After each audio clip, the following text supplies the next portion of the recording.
Sometimes we get mixed signals. Maybe our intuition, our perception, or past experiences make us not the best at reading people. Thankfully, all is not lost. We can get better at reading people. But how? Number 1, our gut instincts. Majority of people don't trust their gut feelings. We usually trust our brains and believe what our brain tells us to believe. But a study from the University of California shows that people only recognize lies 43% of the time and truths 48% of the time when trusting their brains. When trusting their guts, the accuracy rate was way higher.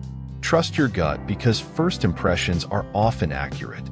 Number 2, speech and behavioral mimicry. Some people, the first time you meet them, put up a false persona or try to manipulate your perception of them. The people who are actually being honest and genuine, though, will mimic your words and actions. This shows they're in sync with you and how you're feeling. Number 3, empathy. Some people have a natural talent in empathizing with others while some don't. To be able to increase your empathy, you need good reading and understanding skills. American psychologist Carl Rogers thinks empathy is important in his teachings and therapeutic methods. Empathy will help you see things from someone else's perspective and thus will allow you to read their emotions and intentions better.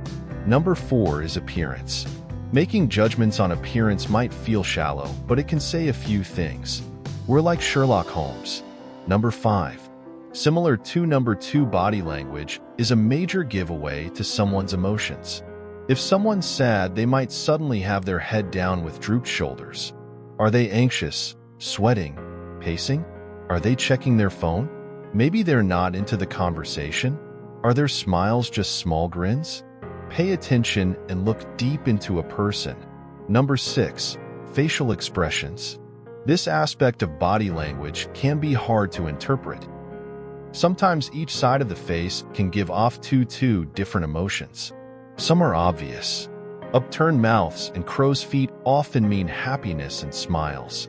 Some emotions are a combination of different signs, like embarrassment.